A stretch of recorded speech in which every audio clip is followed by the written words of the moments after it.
Kamishna kikosi cha zimamoto na uokozi Rashid Mzee Abdallah amesema upatikanaji wa magari mapya utaendana na ujenzi wa vituo vya zimamoto na uokozi vinavyojengwa kwa kila wilaya ya Unguja na Pemba, ikiwa ni mwendelezo wa shamra za kutimiza miaka 62 ya mapinduzi ya Zanzibar.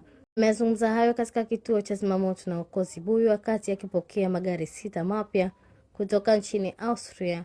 Amesema upatikanaji wa magari hayo ni juhudi za Rais wa Zanzibar na mwenyekiti wa Baraza la Mapinduzi Mheshimiwa Dr. Hussein Ali Mwinyi kwa kuahidi kuboresha kiutendaji kikosi hicho ili kutoa huduma bora kwa wananchi.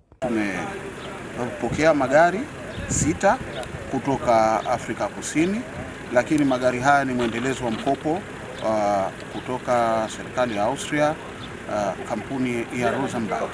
Idadi ya magari ambayo tunategemea kuwapokea katika mkopo huo ni magari 21. Tumepokea 4 kwanza, mani zile za kufanyia kazi ya kuzimia moto, lakini sasa tumepokea tena 6. Haya ni rapid intervention vehicle. Kamishna Rashid amesema upatikanaji wa magari hayo yatakwenda kutoa huduma za maokozi maeneo ambayo magari makubwa ya zimamoto hayafiki yanapotokea majanga ya moto.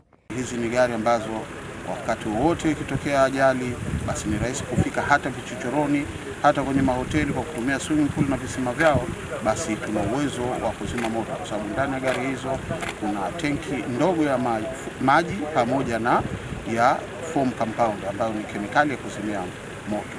Nilisema juzi kwamba wananchi wanaweza wakashangaa kwamba mbona vituo vinakuwa vingi magari hatuyaoni.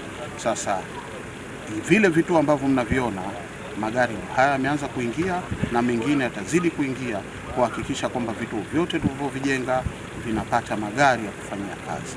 Kwa hiyo wananchi, la kukumbuka tu ni namba ya dharura 114. Wakati wote unapotokea dharura basi nasi tutafika, utupigie kwa wakati. Magari hayo yamepatikana kwa mkopo nafuu kutoka serikali ya Austria, na jumla magari hayo 21 yanatarajiwa kupatikana kwa awamu tofauti pamoja na boti moja kwa ajili ya maokozi baharini. Nikiripoti la Fatima Muhammad.